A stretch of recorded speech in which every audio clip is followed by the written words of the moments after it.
د الله شان دی چې دا ماشوم لږ غټ شي پلار د ګوتې نه نیولي کله دوکان ته ځان سره بوزه کله یو خوا بوزه دغې وخت کې ورسره د پلار محبت او مینه زیاتی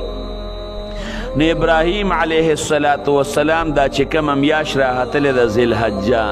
د دې میاشتې په 8مه شپه باندې خوب ولید رب العالمین ورته په خوب کې وایي خوب یې ولید چې دا بچی دی حلال که ابراهیم علیه السلام په سبا په 8مه ورځ ټوله ورځ په تردد کې تلی و د دې وجې نه دې ورځې ته یوم الترویه وي ورځ د تردد چې الله د دې حکم مقصد د ذبح مقصد څه دی ظاهر مقصد مراد دی او که نه څه مراد دی نو بیا د عرفې په شپه باندې بیا خوب ولیده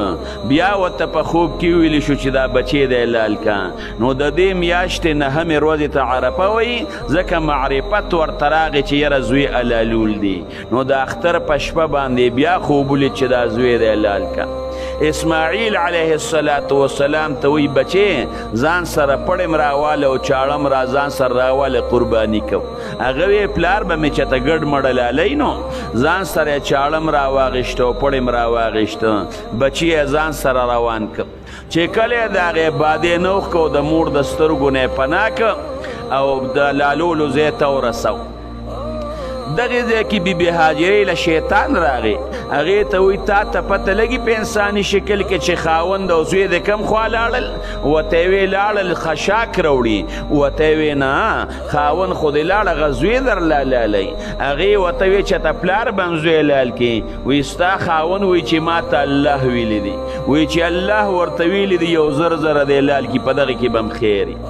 بیا دا شیطان په انساني شکل اسماعیل علیه السلام لراغی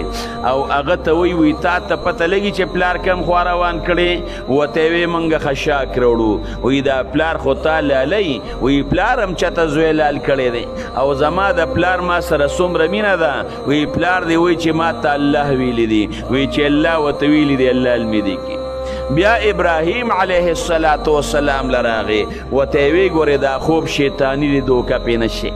او قابیل لګي شو خپل ورور یې مړ که د الله پې څومره عذاب راغی پام کوه ګورې زوی لال نه کې ابراهیم علیه السلام ورته وایي قابیل چې زوی ورور وجلی و نو د خپل نفساني خواهش دپاره زه د الله دپاره زوی لالوم شیطان مایوسه شو بیا داسې یو خطرناک شکل یې جوړ که ابراهیم علیه السلام یې ګبراوه یرو یې اوچت شو ته حضرت ابراهیم علیه السلام 7 کاڼي راواغېشتل په هغه باندې ورشغال کړل هغه په ځمکه کې غیب شو بیا ورته مخې ته راووت بیا 7 کاڼي راواغېشتل ورشغال یې کړل شیطان بیا په ځمکه کې غیب شو بیا ورته راووت بیا 7 کاڼي راواغېشتل په شیطان یې ورشغال کړل هغه غیب شو چې کوم ځای کې شیطان باندې 7 کاڼي ورشغال کړي 3 ځلې ایشترې هغه ځای کې اوس هم هغه شیطانان جوړ شوي دي پخوا داسې سلي غوندې اوستني وو او اوس چې عربو هغه غټ بادشاه د دې نه مخکې چې کوم بادشاه تېر شوی فهد اصل کې ډېر د حرم مبارک سره و هغه په ډېر زیاتې خوارې کړي ډېر خدمتونه یې کړي الله دې قبول کړي د فهد خدمات نو غټ شیطانان یې جوړ کړي لاندې چت کې برابره چت کې نو هغې ځای باندې اوس هم جمرې اولا شوه وسطا شوه کبرا شوه اوس هم د مزدلفې نه ځان سره حاجیان کاڼي رالي هغه طریقه د ابراهیم علیه السلام کوي هغه ولي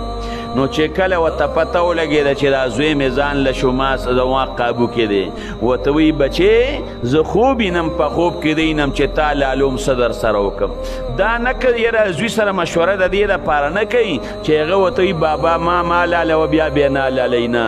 اوس د هغه رای معلوموي که دې په خپله رضا باندې غاړه ږدي نو د رضا د حلالولو جدا طریقه ده او که په رضا غاړه نه ږدي نو د زور د حلالولو جدا طریقه ده هغه ورته سوی بابا هغه د ابراهیم علیه السلام بچی دی الله چې د ته حکم کوي هغه ممنه انشاءالله ما به ومونې زه به صبر کوونکي او پلار ته وایي بابا زه راته یو څو خبرې کوم یو خو چې ما حلالی نو دا چاړه راته مکمل تیره که چې زه په ځان پیږم چې رګونه دې کټ کړي ځکه لالول ګران کار دی او دویمه دا چې ما لالی نو زما دا کمیس ګورې ما نه وباسه او زما د لاس پې وتړه ځکه اول وخت کې خو به زه غږ نه کوم او کیدی شي چې زما د امرې پرې شي او زه په ځان پوه نه شم نو ټوپونه به وام نو جامې به یې د وینو شي نو کمیس رانه وباسه او بله دا ده که د مرګ نه پس رانه کمیس وباسې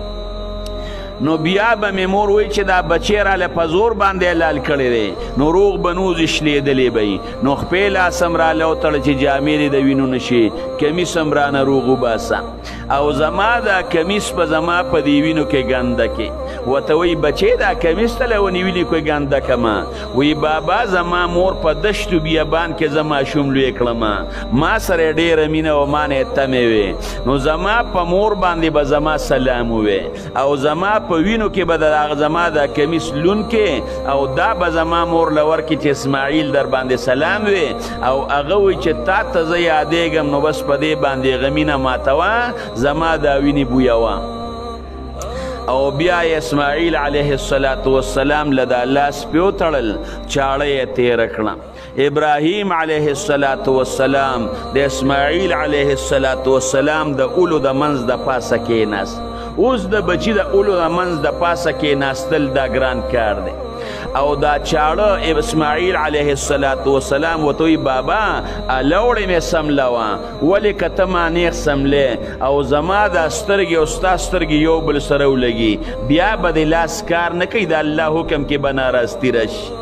نو ما لوړې سملو چې زما ستا سترګې ونه لګي زوی یې لوړې سملو او په دې اوږو د پاسه ورله کېناست چړې له زور ورکوي چاړه کار نه کوي ورته وی بابا داسې پروګرام وکړه چې زما په دې وجود دې دا سترګې لګي نو لاس دې کار نه کوي نو ځان له دا سترګې وتړه چې زما په وجود دې سترګې نه لګي